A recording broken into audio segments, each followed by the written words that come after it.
जिस बात के लिए घबरा रहा था अमेरिका वही हो गया। अमेरिका एक ऐसा मतलब बहरूपिया देश बन चुका है कि एक तरफ आपसे डील की बात करेगा और दूसरी तरफ वो हमले की तैयारी करेगा और जैसे ही मौका मिलेगा वो हमला कर देगा। यानी अमेरिका एक ऐसा देश है, राष्ट्रपति बदलते रहे लेकिन अमेरिका एक ऐसा देश बन चुका है जो धोखेबाज नंबर 1 है। हाँ, ट्रंप ने उसको और ज्यादा तरीके से लोगों के सामने एक्सप्लेन किया, लेकिन अब हो गया उल्टा दाव। 500 इंटर कॉन्टिनेंटल बैलिस्टिक मिसाइल है तैनात कर दी गई है। जी, ईरान ने इसकी पहली झलक भी दिखा दी है कि बस तैयार रहिएगा, क्योंकि हम 22 तारीख के बाद से भी शांत हैं, लेकिन कोई भी गलत काम सहेंगे नहीं। यही नहीं, खबर आपको दिखाने जा रहा हूं, जहां फिलहाल 240 इंडियंस को इजराइल इंपोर्ट किया गया है, बुलाया गया है। अब आप सोचिए, युद्ध के इस दौर में हमारे देश की सरकार इजराइल भेज रही है भारतीयों को। खैर, अपनी मर्जी, जिसको जो करना है। फिर ये मत कहिए तटस्थ है हम तटस्थ नहीं बचे। अब ये तटस्थ नहीं बचे, और यही एक वजह है कि ईरान हो या कोई और देश हमारे साथ कैसा व्यवहार कर रहा है, सारा समीकरण बदल कर रख दिया। ऐसे हालात पिछले 40-50 सालों में भी नहीं थे, जैसे आज हमारे देश के भाई साहब ने बनवा दिए। और भी इन सब के बीच खबर आई है ईरान के रिजीम चेंज वाला मामला। अब रिजीम चेंज कहां तक पहुंचा दिखाता हूं। नमस्कार, मैं हूं प्रज्वल गौतम और आप देख रहे हैं the live TV. The live TV, सच सबसे आगे। सबसे पहले जरा ये देखिए, एक वीडियो पोस्ट की गई है और इसके साथ क्या दावा किया है।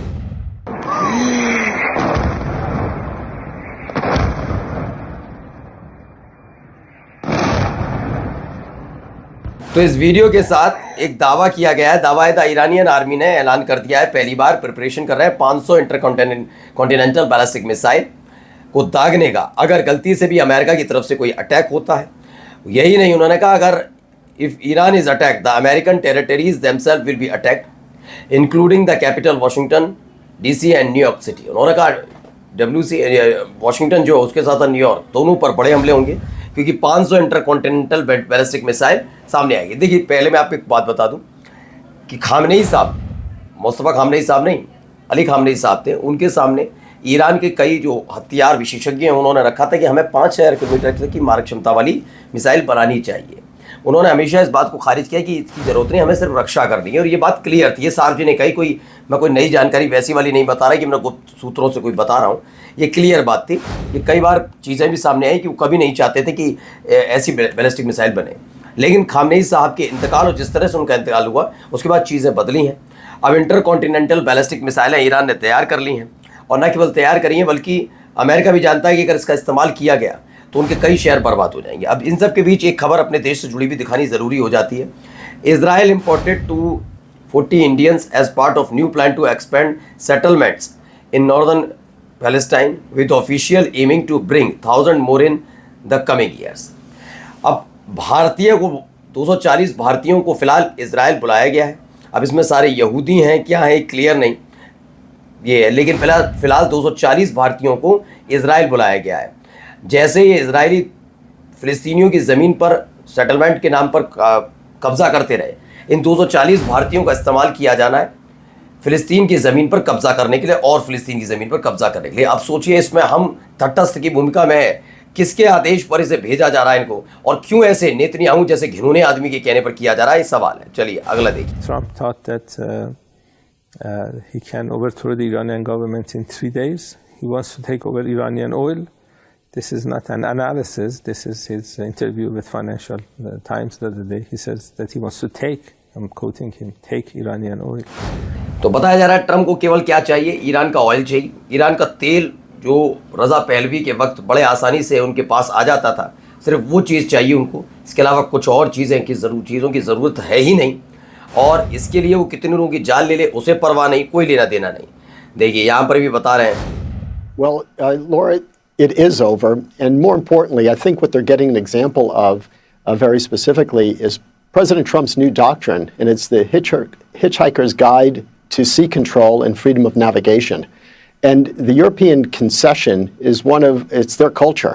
They've been doing this for over 200 years when President Jefferson stood firm and decided to blockade Tripoli and to stop paying ransoms to the Barbary Pirate. तो IRGC is a cult, not a regime, ठीक है ना। US veteran George Gallos, European culture is being influenced by the IRGC. ये कह रहे हैं। अब देखिए IRGC के प्रति लोगों के मन में कुछ अलग चीज़ निकल कर है। प्रेसिडेंट ट्रम्प से US is now negotiating with the people who are in charge in Iran. Trump ने कहा वो अब नेगोशिएट कर रहे हैं जो फिलहाल चार्ज में, यानी मुस्तफा खामनेई साहब से बात करने के लिए ये आदमी ललायत नज़र आ रहा है। वहीं देखिए एक और खबर निकल कर सामने आई। क्या है ये खबर, इससे आप समझेंगे अभी क्या हो रहा था। ये देखिए, ये ऊपर नीचे तो तस्वीरें देख रहे हैं। नीचे वाली तस्वीर पहले की थी, लेकिन अब वहाँ पर पानी यानी बारिश आने की वजह से हालात बदले। ईरान को बर्बाद, ईरान क्या पूरे के पूरे मिडिल ईस्ट को बर्बाद करने के लिए क्या क्या तरीके आजमाए गए थे, वो सारे जैसे ही रडार सिस्टम बर्बाद किया वैसे हालात देखिए। अब यहाँ बारिश हो रही है लगातार, वहाँ पर ठीक हो रही है स्थिति, ऐसा दावा है। कहा जा रहा है कि फिर से Turkish dam after it had been sheep pasture for year, Iran restored life to the entire region. ये बात सच है कि ईरान ने जिस तरीके से हमले किए और रडार सिस्टम अमेरिका का मिडिल ईस्ट में बर्बाद किया, अब मिडिल ईस्ट की जनता भी और ख़ास तौर पर मिडिल ईस्ट के वो देश समझेंगे इनके जो उपकरण लगे हैं वो सिर्फ रक्षा भर तक के लिए नहीं है, वो क्या क्या करने के लिए हैं आप समझ लीजिए। आइए और भी दिखाता हूँ खबरें, क्या कहा जा रहा है। A mí lo que más me preocupa es la respuesta del presidente. Como hemos planteado esta semana, yo creo que nuestro país, un país que se considera a sí mismo una democracia, tiene el derecho y el deber de abrir ese debate a nivel público, a nivel de sociedad, y tenemos que poder decidir los españoles y las españolas. तो NATO का जिक्र किया जा रहा है लगातार। NATO के बारे में अमेरिका की तरफ से, ट्रम्प की तरफ से बयान आते हैं। It's humiliating to wait for Trump to kick you out of NATO, leader of Spain party बलेरा, Spain should leave NATO immediately. उन्होंने कहा नेटो फ़ौरन ही स्पेन को छोड़ देना चाहिए। अब स्पेन के अंदर जो विपक्षी पार्टी के नेता भी हैं वो भी डिमांड कर रहे हैं कि अब फ़ौरन ही इसे छोड़ देना चाहिए, कोई इसका वजूद नहीं रहा। आप देखिए ड्रोन अटैक देखिए।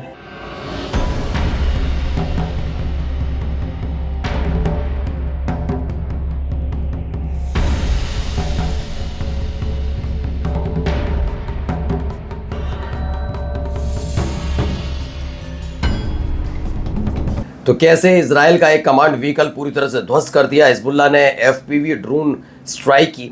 ये बिन जबील इलाका है दक्षिणी लेबनान में, वहाँ पर ये स्ट्राइक हुई है।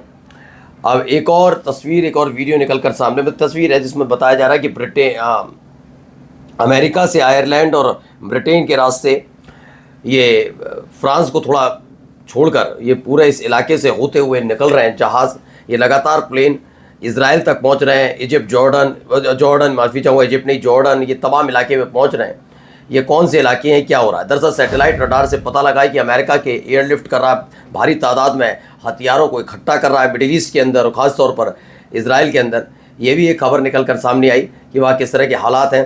तो इस हमें ईरान के MP Ali खुज़रैन confirmed that Supreme Leader Mustafa Khamenei has strongly opposed any extension of negotiation with the US under current circumstances due to pressure and threat। उन्होंने कहा है, मुस्तफा खामनेई ने भी क्लियर कर दिया है, वो किसी भी तरह की जो दबाव होगा या डर या दहशत दिखाने की कोशिश की जाएगी उस पर कोई बातचीत नहीं होगी, किसी भी तरह की कोई बातचीत नहीं की जाएगी। ये क्लियर कर दिया गया है, कोई नेगोशिएशन अमेरिका से नहीं होगा और ना ही एक्सटेंशन होगा इस सीज फायर का। नमस्कार।